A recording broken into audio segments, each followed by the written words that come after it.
All right, send your wives to TJ Maxx. Put your kids to bed. It's garage time. Garage time. Let's go.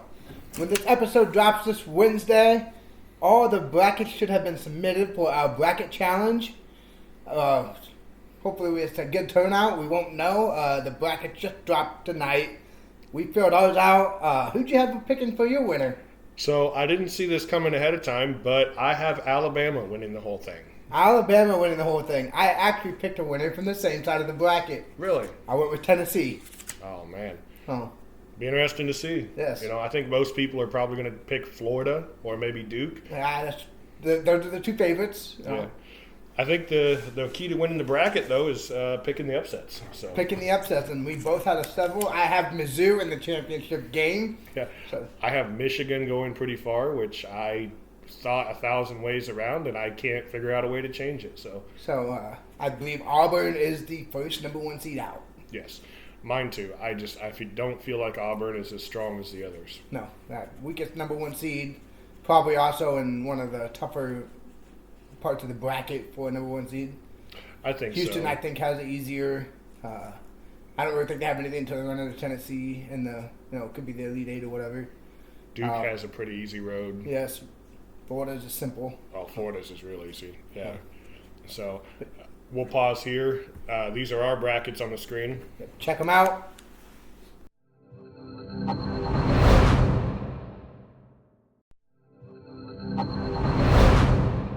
Welcome back. So as you know, we were big on St. Patrick's Day these last few episodes, and I did in fact see that the Chicago River got dyed green. It did, yeah. They were working on that Saturday. I think they had a parade afterwards, and then they had a parade again on Sunday. Yeah. So it looks radioactive. It looks did. weird when you look at it. It's just so green. Green. Yeah, like it's a very, bright green or something like that. Yeah. I thought it'd be more of a watery green, I guess. Well, and I saw a video. I'm sure they stop people from doing this as best they can, but I saw a video of somebody preparing to jump in the Chicago River. Really? And I was thinking, does he come out like the Hulk? Yeah. I mean, does he just die? Yeah. So, well, our tradition of green for St. Patrick's Day. Yes. Again, we're filming this on Sunday, so St. Patrick's Day is technically tomorrow, but we got some green beer. It looks really dark, but It is it's pretty green. dark, but it's green. It is Busch Light with green dye in it to honor St. Patrick's Day for us. It works. So if our teeth are green the rest of the episode, you know why. Yes. So, but yeah, hey, that's a good opening.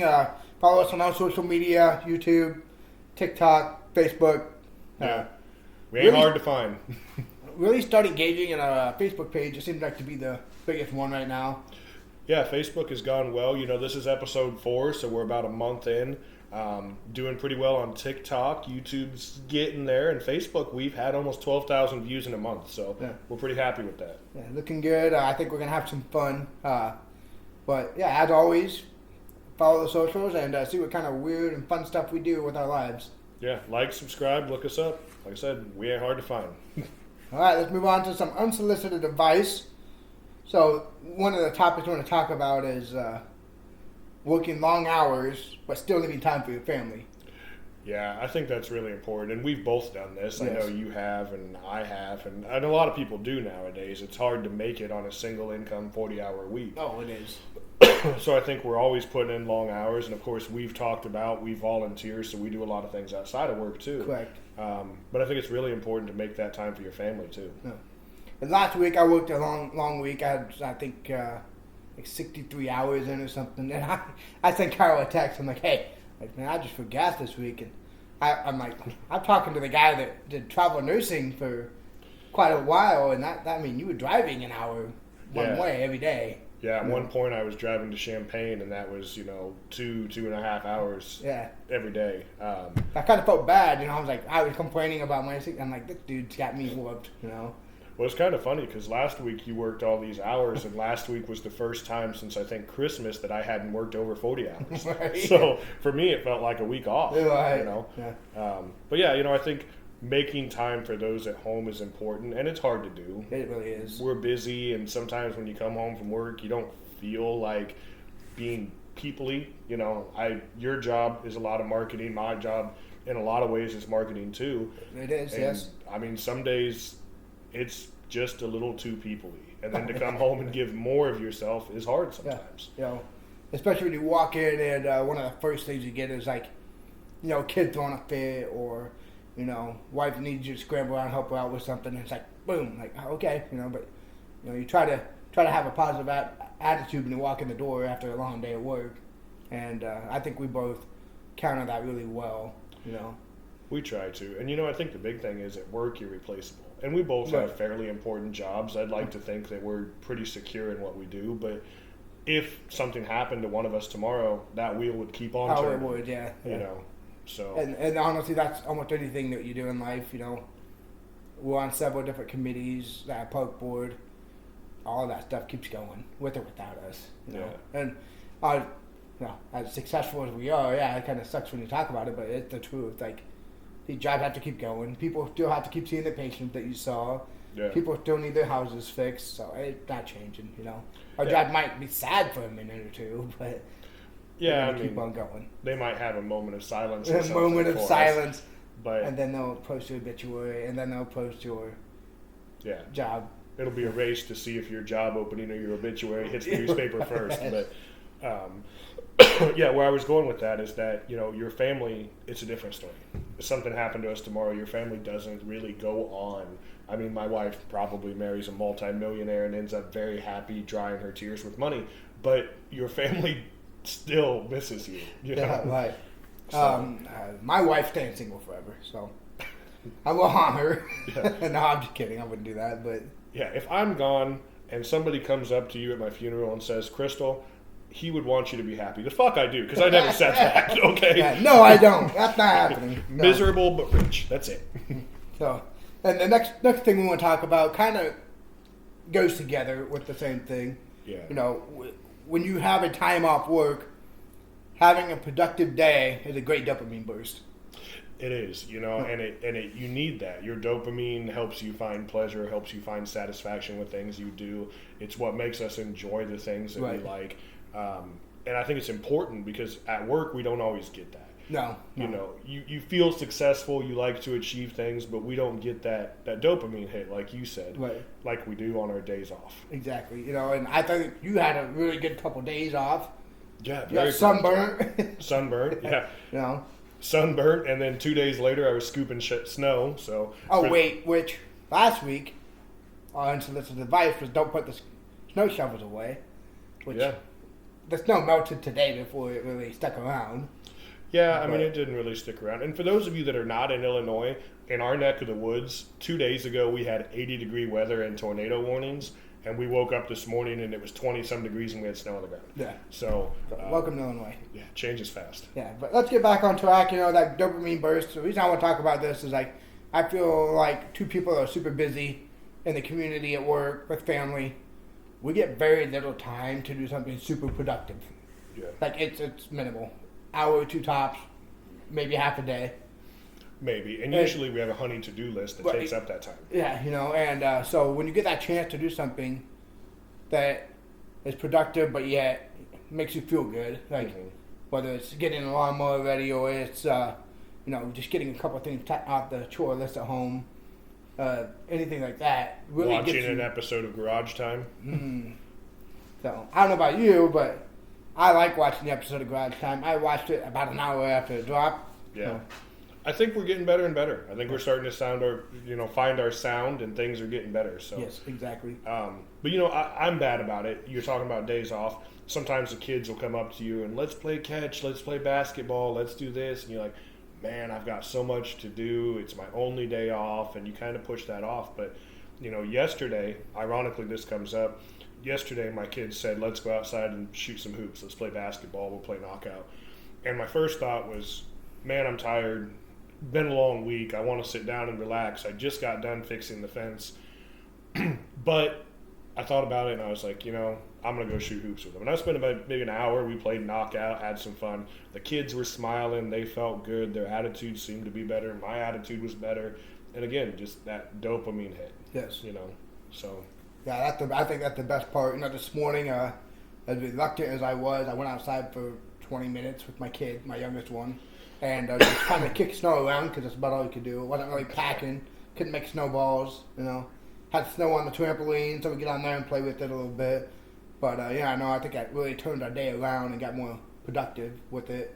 Made me feel better about what was going on with the day. So, any little thing that gives that dopamine burst to, put you back ready for the next 40-hour work week or whatever it is, I think that's a pretty important thing in your life. I think so, and I think we're both in the same boat, and I think probably a lot of people are that watch this, but, we both find value in what we do. We've talked about how we help people with what we do, right. But I don't live to work. I work for my life outside of work. Right. So being able to have those productive days and that time with family is just huge. It is, yeah. It really is. We're both big family people. That's the first thing and most important thing for us. That our job number 2, and it's a close number 2. But if I had to choose between taking a different job to provide or something to be home more, it's happening. I love my job a lot. I really do. I love who I work with, love my boss, but my family comes first. And fortunately for me, I have a really outstanding boss who's going to be like, hey, what do I need to do to make this work for you? Right. So, I think you're kind of in the same branch with who you work with. They will do what they can on their part to make sure you get the quality time you need with your family. Yeah, and that's really my motivation. I've never been much to chase promotions or anything like that, as much as trying to get those hours and get that time off to be present, right. Make the baseball game, make the, choir concert, whatever the case may be. Right. So, that's one of the things I find value in too. All right, well, let's keep chugging along. Let's move on to some sports. So one of the big things we're talking about this week is Josh Allen and how he stated that $55 million to $60 million, that $5 million would not change his lifestyle much more than it already has. Right, and that's amazing to say, with the free agency last week. The reason this came up is because they asked if he made another $5 million, he could break Dak Prescott's contract, and was that important to him? Right. And he basically said it wouldn't change my life. It's not that important, and I think that's great. We have both talked, I think, on this podcast about how Josh Allen is a leader, that guy that's going to put the team on his back. But in free agency, you don't always see that. Right. And I think we saw some people in the last week that maybe chased money rather than putting the team first. So it's refreshing to see somebody that's like, it's not a big deal. My biggest thing to talk about it, he doesn't feel like $5 million changes his life for what he already has. Right. It's not going to give him that much more. Yeah, when you make $55 million, $5 million probably doesn't do much. $5 million would change my life a lot. It would change our life drastically. I wouldn't be sitting in this garage, no offense. I'd probably be sitting in a beach garage somewhere. Yeah, beach time. Yeah, there we go. So, but another thing I want to hit on is you have Tom Brady, who was one of the most successful quarterbacks ever, who I don't ever think made this kind of money. No. He's 8th or 9th on the lowest or the highest all-time list. Mm-hmm. He played for over 20 years. Yeah. So his career earnings for 22 years or whatever is already less than Dak Prescott and Josh Allen and all these guys who played 8 or 9 years. What I'm trying to say is maybe taking a little less might get you that championship ring you're looking for. And I think that's one of the things, love him or hate him, that's one of the things that you hear about Tom Brady is that he was willing to restructure or take less money so that you could go get a missing piece to the puzzle and win that championship. And I think that's what matters. They're making a ton of money. Right, yeah. So if that $5 million is the difference between finding a replacement for Amari Cooper or moving on with a bunch of scrubs that nobody knows who the hell they are, right. I think that's important. Yeah, no, I admire Josh Allen for the way he went about it. Obviously what he said's awesome. But yeah, I think $5 million is probably a small drop in the hat to him. Oh yeah, I would think. But and listen, we're talking guaranteed money, right? Yeah, I think so. That's was it annual? I think it was annual money. I think it was annual. His guaranteed was still pretty high, but I think the total contract was $330 million, and maybe 200 and something was guaranteed. Okay. So he's getting $60 million a year, and getting 55. Okay, yeah. So it's annual. So yeah, class act. Yeah, definitely thinking about the good of the franchise, and that's great. Let's move on to something that's a little bit more controversial. Oh man, I don't know if a lot of you watched the end of the Creighton-UConn game last Thursday. Friday, whatever day it was. I think it was Friday. Pretty sure. Friday. Yeah. Yeah, so at the end of this, and we're going to play the clip after we get done talking about it, you can see kind of what we're looking at. But Creighton kind of had a breakaway dunk when the game was already over. Yeah, it was 69-62 near the end of the game. Yeah. Yeah. And they kind of get this fast break and they just go hammer it home. And to me, it comes down to sportsmanship. Like, as a referee, I saw 3 technical fouls I could have gave out. Yeah. And afterwards, there was that scuffle where Yeah. kind of he lands, they start shoving each other. Obviously, UConn took exception to that dunk. Oh, 100%. There was some mention that maybe there was some bad blood left over from last year's tournament between these two teams. The Creighton player did apologize for it afterwards, said he got caught up in the game, things like that. But Rebound McAndrew, and that will do it. The Creighton Blue Jays are heading to the Big East Tournament Championship game as Neal jams it down, and now Diarra not happy. But I don't know. You get caught up in the heat of the moment. You have a chance to take down the defending champ. I don't have much of an issue with it. I think they were already taken down, though. That's the problem. I know. I think it's bad sportsmanship. But the thing is, like, you're the top of the mountain. You won that championship. You put a target on your back. And if somebody has a chance to take it to the national champ, they're going to take it. So, okay, so they did this in, the ACC? Yeah. So they did this in the ACC tournament. Whatever. What happens if UConn comes back and just wins the NCAA tournament this year? Well, that's true. Creighton looks stupid. They do look pretty stupid for it. Yeah. A little bit of bad sportsmanship overall. Doesn't really upset me too much. I get being a competitor myself. But the referee in me saw 3 technical fouls. I want to hit on that. Like, first one, obviously, with the dunk, and then the hang and the chin up on the dunk. Right. There was the hang, That's there was technical the chin number up. 1. Technical number 2 is blue number 10, I think it was, from UConn, comes up and gets up in the face. Right. Technical number 2. Technical number 3 would probably be the same kid that dunked it that retaliated. That'd be a second technical. We'd probably eject him as well. Right. For squaring up to fight. That's technical number 3. So I don't like to see this just because, as an official myself, I don't want to have to deal with this next year in high school. I could see that. No. But I do understand the emotion and taking down the national champ. Like, I've never been in a position like that, but I'd probably do the same damn thing. Like, Yeah. I would hammer that fucker home all day long, baby. Well, that's the thing. I mean, emotions run high. He saw a chance and he took it. Did he have to hang? Did he have to do the chin up? Was there a reason to square up afterwards? Probably not. And I think this crosses many sports. We talk about baseball 100%. running up to score, football running up to score. Right. It's kind of one of those unspoken rules in basketball not to do the dunk at the end of the game. Right. But they're kids. Yeah, they are. So, yeah, I think there was a lot of wrong on both sides. It sounded like both players apologized publicly. Okay, they could have. I didn't watch anything on it, but Yeah, it seems like they apologized. The coaches said there's no bad blood, but it would be kind of interesting to see if these two teams meet again. Very bad blood. Oh, they're going to remember it. So this would have to be a Final Four for them to meet in the tournament. Right, because they're in different parts of the quad. Oh, and we have our bracket up, by the way. So UConn's down here, Creighton's up there.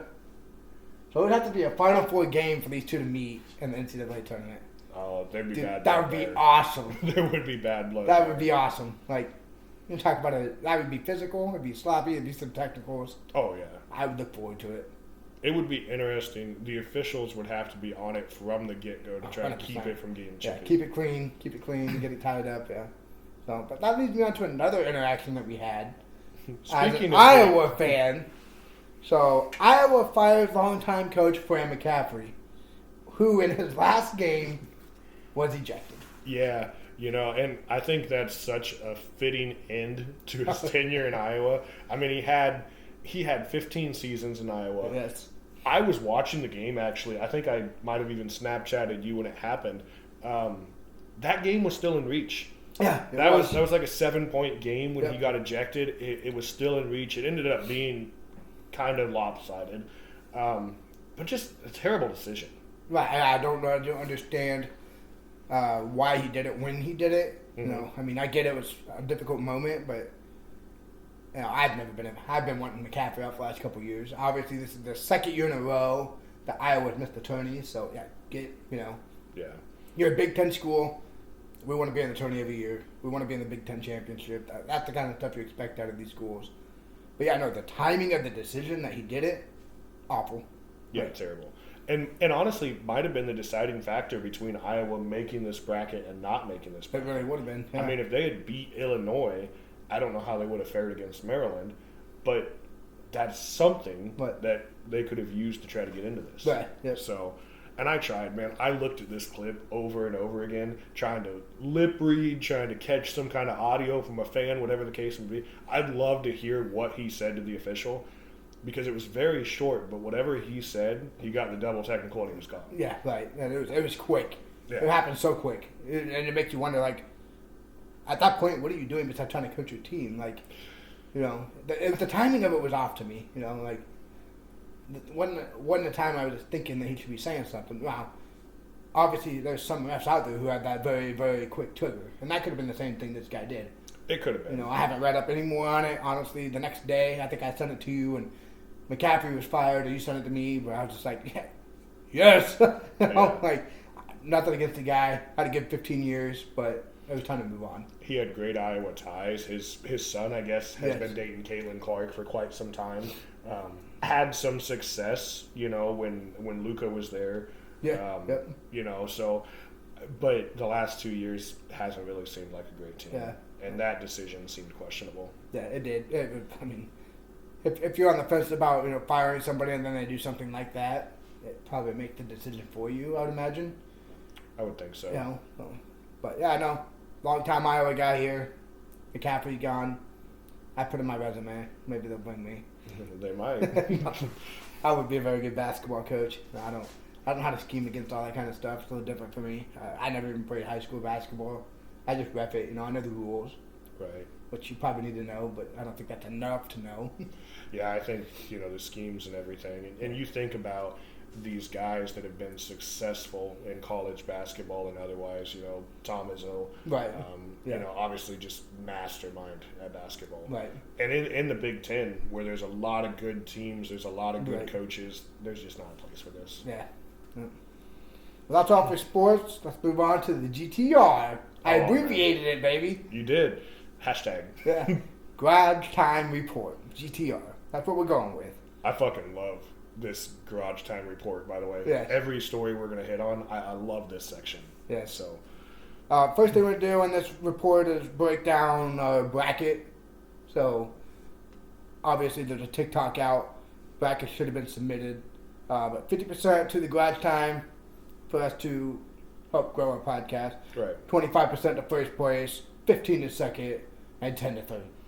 Yeah, so I think this is reasonable for a starting podcast. If we have 25 people sign up, that's still $125 that's being split up between these winners. Right. For nothing more than filling out a bracket. We've already got, it's Sunday night, Selection Sunday was a few hours ago, and we've already got 9 or 10 brackets filled out. Yep, something like that. So it's pretty good to see that. Excited to see how it breaks down. Really excited. Hopefully when this podcast drops, there's a lot more interested. Kind of going to be watching on that. But yeah, no, that's the breakdown for it. So get your bracket and be ready. Let's move on to this exciting 911 call. Yes. So a 4-year-old calls 911 on his mom because his mom made his ice cream. Yeah, and I was reading this story. I actually heard the 911 call. It's on the news story. Oh, is it? I didn't even look at it. That would have been cool to see. So this happened in Wisconsin, and he calls and he says, "I'm calling about my mommy." And they're like, "Well, what's happening?" And he said, "She ate my ice cream." And then you hear mom scrambling for the phone. The police showed up to see it. Was there something more going on? And there's a video of the police cam, the body cam. Yeah. And they're like, "Why did you call the police?" And he's like, "Mom didn't give me any ice cream." And, didn't give him ice cream, okay. Yeah, which the news story, it did sound like she ate his ice cream. She's denying that. She said... Well, I would too. And I tried to find out what kind of ice cream it was, because I think that matters too. Like, you take some... mint chip, Yeah, mint chip, we're throwing hands. Right. If you took like some butterscotch ice cream or something... whatever, yeah. But yeah, I guess mom decided that she was going to try to sneak some ice cream. We've all done it. I have Girl Scout cookies in a Chex box in my cabinet. But she tries to she tries to take some ice cream, and she's eating it in a side room while the kid's distracted. Kid walks in, sees the ice cream, she's busted. He calls 911. Oh, man. Like, you know what? I'm going to do it. Next time my wife eats my ice cream, I'm calling 911. 911. She ate my ice cream. Yeah. She ate the last of my Thin Mints, too. Oh, man. So, yeah, no, I love this historical story. I think this is a bit more of a lighthearted conversation to have on stuff. But it makes you wonder, like, how a 4-year-old already knew to call 911. That part was impressive to me, too. You know, like, that's awesome. Or maybe not, I don't know. Well, there's obviously been some kind of conversation on there on what to do in emergencies. Right. You know? And I think I would have expected this from like a 6 or 7-year-old. Like, I'm pretty sure my 7-year-old would know to call 911. Right. But a 4-year-old, I mean, that's kind of impressive. And good for the kid. I got a kid that'll be 4 in May, and I don't see him being anywhere close to being able to do this. I mean, eat his ice cream and find out. Stay tuned. Yeah, we'll be live. When I shoot the next one from the county jail, you'll know what happened. Half of our bracket challenge went to Devin's bail. Yes, there we go. So yeah, a little bit funny there, but the next one has some comedy to it too. You know, so over in London, a comedy club has banned audience members who have frozen faces from Botox. Yes. Yeah, the top secret comedy club in London basically said that their comedians were complaining because a lot of their job is looking out at the crowd, reading reactions, am I doing okay, should I change subjects, things like that. And there were so many people in the audience that had Botox injections that they had the frozen face. They couldn't read it. Which... Am I doing a good job? I think the best part of this story, when I read it, is that they are taking this very seriously. So at the door, they have like a bouncer, and you have to do an expression check to get in. You have to show that you're laughing. You have to show that you're amused. You have to be able to smile to get into this comedy club. At this point, do you just want to go home? Honestly. Like, if you're somebody who doesn't have this, and I've already paid, now I got to do all this other crap. Right. Yeah, screw you, man. I didn't have Botox. I had a stroke, asshole. No, your face was drooping. You can't... I'm sorry. I can't tell if you're laughing. So say this happens. They're going to get sued by some dude who had a stroke and got denied because you said Botox and I actually had a severe stroke. Do you carry a medical card to go into this comedy club? It's like, I have not had Botox. Yes, along with the DNR, just in case, you know. You never know what's going to happen. Knocked them dead. So comical to have some of these articles that we've seen floating around this week. Oh, I think it's awesome. And just like I said, the fact of you're lining up trying to get in and you have to prove that you can laugh. Yeah. So do they tell you a joke to make you laugh?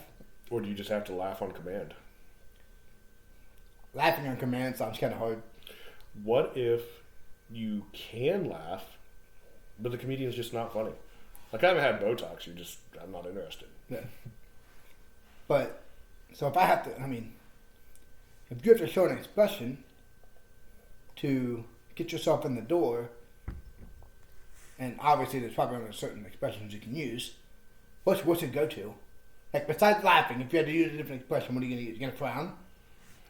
Frown. Move the eyebrows? Wrinkle the forehead. Yeah, there you go. I don't know.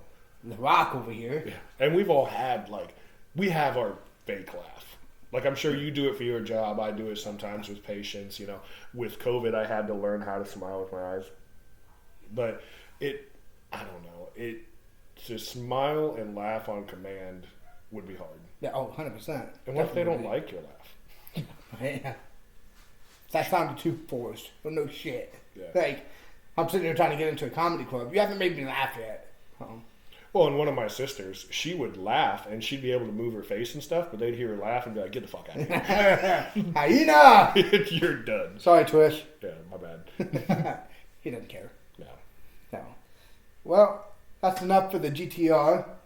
Keep it on moving on to our last segment of What Were They Thinking? Man, we are back at it again with these Illinois lawmakers. And god damn it, what are they doing? I don't know. We're 4 episodes in, and every single time we come to these mind-blowing, what were they thinking? It's Illinois lawmakers. So the recent Illinois law we're going to talk about is changing sex offenders' distance from 500 feet to 250 feet with schools, playgrounds, and child care facilities. Yeah. Why? Yeah, why? Why are we even tampering with this? I don't get it, and I read several articles trying to understand, because we talked about on all these episodes, we try to figure out the reason behind, literally what were they thinking? Yeah. And I don't understand. There's no thought process on this one. Can't be. No, they say that, it's hard to find housing. Okay, and maybe I get that. We live in a small town. There's not a lot of housing options. But I ain't moving you closer to the damn school. no. And they put this on social media, this law. Yeah, they did. And within an hour, they had 700 comments about this law, and none of them were in favor of it. Yeah. In fact, a lot of them said, make the distance further away, not shorter. Yeah. And part of this, it wasn't just the distance, and I didn't realize this till I read a few articles, but right now sex offenders in Illinois have to check in every 7 days. 7 days. Every 7 days. Holy cow. But part of this law was that they actually would have to not check in every 7 days, but check in every 90 days. Oh, that's way too long. Yeah, and how do you go? And that's the thing. You go from 500 feet to 250 feet, so you're cutting that in half, and then you're going from checking in every 7 days to checking in every 3 months. Yeah, no, don't agree with that one at all. It's just a huge So change. I guess my big thing on the 250 feet is you have walking zones away from the school. Yeah. Crosswalks and all that stuff, safe routes, whatever. You get outside, you get inside that 250 feet, you're still pretty close to some schools. I would think maybe at our elementary, 250 feet, you're probably just past the buses. Yeah. I mean, honestly. But, Yeah. I mean, it's got to be close. It's got to be close. So is that from the edge of the school grounds, 250? Or from the doors. Probably the edge of the school grounds, right? So even then, that's only like half a block, Right. right? Yeah, probably. I would imagine so. I mean, Yeah. we'd get out and measure it. Yeah, right. I mean, but even then, so let's say it's a full block. You're only 1 block away from the school at this point. Yeah. I mean, even 500, now that I think about it, seems too close. Honestly, I didn't realize until I started thinking about this how really close 500 feet is. Yeah, I mean, not that far. yeah, if anything, I'm more towards the group of people that you should be further away. Right. But, So, okay, so they're struggling to find houses. I don't want to see anybody that's struggling to find a house, right. But if you're a registered sex offender, why are you looking that close anyway? Yeah, and I think, Okay, so registered sex offender has a kid that goes to said school. Okay, I get that, but at the same time, I don't. well, I don't want to punish your kid for your stupid act, but maybe your kid shouldn't be with you. right. And by no means am I saying that it's okay, but it would be like, if you're a recovering alcoholic, are you going to move next to a bar? Right, yeah. If you just had to file bankruptcy because of a gambling problem, are you going to move in next to a casino? It's Common sense. that temptation factor. Yeah. And if you know this has been an issue in the past and you've had to go through all the legal issues that come with this, why would you want to do that? Exactly. Why would you put yourself through it? Even if now you didn't have those temptations, it's public. Somebody's going to find out. Yeah. Do you really want to put yourself in that situation? I would think not. I wouldn't think so. Well, the next one is a California bill. Yes, we'll give Illinois a break. No. Self-defense is illegal if you didn't try to escape first. So I'm beating you up. You have to try to run away before you can defend yourself. Correct. Yeah. There's 2 parts of this bill, too. And basically it was you have a duty to retreat. So if somebody breaks into your house and you can't escape, you should escape. It would no longer be justifiable for you to protect your property and your family if you could escape. The other part of this was that if you couldn't escape, you could only use the necessary amount of force and no more than that, which is kind of vague, honestly. So, who determines the necessary amount of force? It would be a jury. It would be up to court. And I'm going to be honest, and I don't mean to seem like Central Illinois, small town, everybody's going to be offended by this, but let's say somebody breaks into my house and they have a gun. My necessary force is to kill them. Yeah. And there's no second chances. And I'm not trying to be mean, but you have a weapon. You may try to kill a member of my family. The necessary force is to neutralize the threat. Right. And I'm sorry. 100% agree. I'm downstairs in the kitchen, you break in. I got 2 kids and a wife sleeping upstairs. 100% going to do everything I can to make sure you don't walk back out. Yep. I'm running upstairs with my Glock in one hand and, well, never mind. Yeah. Anyway. I don't have a Glock, so I'm screwed. Yeah. But what I do have is a 12 gauge. So. And you made a decision to come into this house. Exactly. So that's the thing, so that's more of a break and entering. So I guess I'm wondering, on the aspect of, I'm out at a bar, and some drunk asshole gets too drunk and wants to start throwing punches at me. First, I would try to walk away anyway because I don't really want to fight anybody. Right. But I shouldn't have to. If he swings at me, I should be legally allowed to swing back. And that's kind of where, with this one, when I did look up the article, and I still didn't understand, the lawmakers said that they were trying to do away with, vigilantes in public or public confrontations that turned fatal. But I don't understand how this would do it. Yeah, I don't think that would. To me, I don't. And again, it makes. There was one person that opposed this bill and said, right now the law is very straightforward. It's self-defense. Somebody breaks into your home, somebody attacks you, you have a right to defend yourself. It's been that way for God knows how many years. We make decisions, it goes to court, people get charged. To make that more confusing or to put in a situation, we kind of talked about this last week, where somebody's attacking me and now I have to decide what can I do legally. Right. Could be the difference between life and death. So we now, and this is what the society is hitting towards, but I'm going to take everything away from the victim now. We'll start giving more rights to the person committing the crime. Right. Why? I don't. Why are we doing this? If you're a victim, you truly are getting assaulted or whatever, defend yourself. There shouldn't be a gray area on this. There shouldn't be. And that's the thing. My house is locked. My windows are locked. If you came in, you tried pretty fucking hard to get in. Right. And my kids are in the house. My wife is in the house. So you made a decision, and I'm going to make one too. It's also my house. Right. That is supposed to be your safe place for everybody. Yeah. Everybody's house is their safe spot. So if you if you enter somebody's house unwelcomed, there should be repercussions. Yeah. Or like you said, if you're in public, you don't have a right to inflict bodily harm on me because I shouldn't use necessary force to defend myself. Right.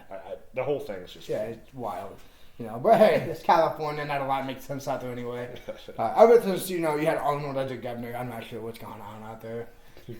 Yeah, whole different world out there. It is. I mean, I don't have a lot to say. I've never been really farther west than Des Moines, Iowa, so I don't really know. But yeah, I've been south and east. I've never really been west. Yeah. But I don't really want to be. Yeah, no, I'm with you. So, hey, that's going to be it for tonight. It's a little bit short of a podcast, but, we had some pretty good topics. I thought we'd go a little longer with some of them, but we wrapped them up pretty quick, got what we needed to do. So, enjoy the first 2 rounds of March Madness. I think we'll have our next episode drop before round 3. Yeah, so... That should be the following, right around that same time. I don't remember the exact dates, but... Right, this episode... I don't have the dates up there. This episode will drop before the first 4... Quite before the first 4. Right. After the first 4. After the first 4, but, right in the middle of the first 4, I guess. You got two games to play on Tuesday and 2 on Wednesday, so right in the middle of that, and then obviously the next episode would... What they call it? the first 64 or whatever starts Thursday. Mm-hmm. So it could be close to it. But good luck to everybody that enters the bracket. Good luck to all the teams playing. Can't wait to see what the first upset is. I really would like to see, and not just because one of Kyle's kids picked this, but I'd like to see Auburn go down in the first game. That would be amazing. That'd be and I love the upsets. You know, last year they said, I was reading something earlier, and CBS had a bracket challenge, and everybody that entered it had their bracket 100% had their bracket busted in the first round. Yeah. There wasn't a single perfect bracket left. I don't think I had anybody in the Final Four last year. Yeah, I don't think I was big on Tennessee last year. And, you know, looking at this bracket, if I had to choose an upset for the first round, let's throw it out there. I am going with Utah State over UCLA. Not much of an upset, but I'm pretty confident in that one. I actually picked that one in my bracket as well, but I think the biggest upset I picked is Colorado State over Memphis. Ooh, I picked that one. So, honestly, Memphis surprised me today. I thought that they were going to lose that game, and they kind of steamrolled it by the yeah, end. they did. They came back. Yep. So a lot of good teams out there. A lot of fun going to happen. We'll be following along. Hopefully, you guys all do as well. Grind Time will keep some good tabs. Follow our Facebook page. That's where we'll put our updates. Probably do some on TikTok as well, like we have been. yeah, we'll keep up on it. You'll see our brackets. We'll update this with every episode. Maybe find a way to update this throughout the week too. Yeah. But, you know, that goes back. Follow us on social media. We're on YouTube. We're on Facebook. We're on TikTok. Moment of silence to the TikTok follower that we lost the last week. I don't know who it was. I don't know where he went, but we're going to miss you, buddy. Yeah. Give a shout out to all your friends. Start tagging us in some stuff. We're going to do some giveaways here, hopefully, in the next couple of months to try to doing some fun stuff. We got some games we're going to do. Got some guests lined up. So stay tuned to see what happens. And until next time, It's garage time.